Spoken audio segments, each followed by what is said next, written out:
কোন দল ক্ষমতায় আসলে আমরা শান্তিতে থাকতে পারবো? জামাতে ইসলাম হোক। জামাতে ইসলাম আইলে সবচেয়ে ভালো হইব, মহিলা এবং পুরুষ সবাই লেগে।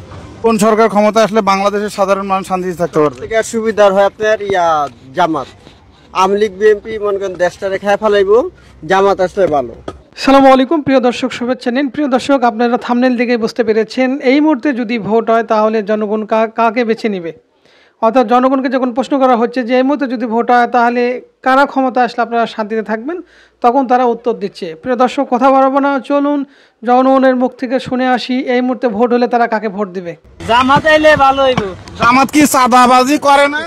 ইসলাম হ্যাঁ এখন আসে না, তো আসলে না আপনি করবো, আসক, আসলে তার মাত্র জামাতে ইসলাম কোন পুলাবান কোন দল থেকে চাঁদাবাজি নিতে আসে নাই, আর আসবেও না ইনশাআল্লাহ।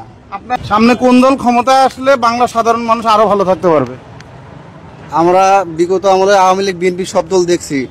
আমরা আশা করি আগামীতে যদি জামাত ইসলাম ক্ষমতায় আসে ইনশাল্লাহ দেশ আরো ভালো অবস্থা থাকবে। এই এখন আমরা তো সবই দেখলাম, বিএনপিও দেখলাম, আওয়ামী লীগও দেখলাম, দেখি নতুন প্রার্থী পূর্তি আইলে ভালো। আমাদের আমরা 1 নম্বরে চাই জামাত আয়ু। ভোট দিবেন না এমনি বলতেছেন? আমরা ভোটার ভাই, আমরা দেশের নাগরিক, আমরা 38 বছর বয়স, ভোট দেবো না তো কি করবো? ভোট তো দিতেই হবে। এখন কোন দল আসবে ভালো থাকবো, বেশিরভাগ এখন জামাতের দরকার। জামাতে ভোট দিবেন আপনি? হ্যাঁ ইনশাল্লাহ। জামাতে ইসলাম। কেন জামাতে ইসলামে কি দেখছেন? জামাতে ইসলাম একবার আসুক, আমরা দেখি। এই পর্যন্ত জামাতে ইসলাম দেখি নাই। ভোট দিবেন না এমনি খাচ্ছেন? ভোট দেব ইনশাল্লাহ, আল্লাহ যদি হাতে দেওয়া বাঁচায় রাখে। আল্লাহর জমিনে আল্লাহর দিন প্রতিষ্ঠিত হইলে বাংলাদেশ জামাত ইসলাম ক্ষমতায় আসলে, অতীতে 2 জন মন্ত্রী ছিল বাংলাদেশ জামাত ইসলাম। একজন আলী হাসান শহীদ মোহাম্মদ আলী হাসান মোহাম্মদ মুজাহিদ সংস্থাপন মন্ত্রণালয়ের মন্ত্রী ছিলেন। যেটা ভাতা পাইতেন ওইটা থেকে 12 টাকা অপশিষ্ট ছিল, সেটা রাজকোষাগারে জমা দিয়েছেন। বাংলাদেশের জমিনে জামাত ইসলাম ক্ষমতা আসলে একমাত্র শান্তি, কেবলমাত্র শান্তি বাংলাদেশ জামাত ইসলামের মাধ্যমে। আগামী দিনে আমরা বাংলাদেশ জামাত ইসলামকে চাই। শুকরিয়া আল্লাহ। আপনি কোন দল স্যার? বাংলাদেশ জামাতে ইসলাম ছাড়া কোনো উপায় নেই, একমাত্র শান্তি আনতে পারবো জামাতে ইসলাম, এছাড়া আর কোনো উপায় নেই। আমরা দেখছি, আওয়ামী লীগরাও দেখছি, বর্তমান বউ আমরা বিএনপি কে আগেই দেখছি। আমরা ছাড়া কোনো উপায় নেই, একমাত্র জামাত। আচ্ছা শুকরিয়া। আপনি কোন দল? আমি ইনশাল্লাহ জামাতে একমত আছি।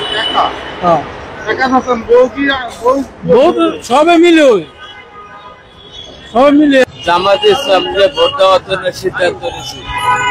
কি দেখে এদের ভালো লাগলো? কি দেখে না, এখন তো সবাই তো রাজনীতি করে গেছে, তারা করেনি। তাকে বেনিফিটটা দেখি কি করে। দেশের জন্য নোংরা ভাবে মানুষ চলতে আছে বর্তমানে সমাজে, তাকে কেউ সাহায্য করার মতো কোন উদ্যোগ নিতেছে না কোন সরকার। এত ভাবে নোংরা হয়ে গেছে শহরটা মহিলাদের জন্য, তারা নোংরা ভাবে কাপড় ব্যবহার করে চলাফেরা করতেছে। এটার জন্য আগে দরকার জামাতে ইসলাম দেখছি, কিন্তু এখন আমার মৃত্যুর আগে আমি জামাতকে দেখতে চাই ক্ষমতায়, এটাই আমার মানে শেষ ইচ্ছা।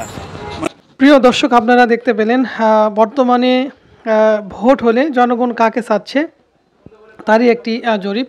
সবসময় জরিপ সঠিক হয় না, জরিপের এদিক সেদিক হয়ে যায়, অর্থাৎ ওলটপালট হয়ে যায় সব কিছু। আপনারা জানেন যে এক রাত আগেও সব কিছু ওলটপালট হয়ে যায়। তারপরও একটি জরিপ যেখানে অধিকাংশ মানুষই চাচ্ছে যে এই মুহূর্তে জামাত ক্ষমতায় আসুক। জামাত প্রসঙ্গে তারা বিভিন্ন উদাহরণ দিয়েছে। আলী হাসান মোহাম্মদ মুজাহিদের সময়ে আপনারা দেখেছেন যে 12 টাকা বেঁচে ছিল তার, সেই টাকাও সে রাষ্ট্রীয় কোষাগারে জমা দিয়েছে। এবং 2টি মন্ত্রী ছিল বিএনপি জামাত জোট সরকারের সময়, তাদের বিরুদ্ধে কোনো দুর্নীতির প্রমাণ এখনও পর্যন্ত কেউ বের করতে পারেনি। এবং 1/11 সরকার যে গণগ্রেপ্তার করেছিল সেখানেও জামাত থেকে কেউই গ্রেপ্তার হয়নি।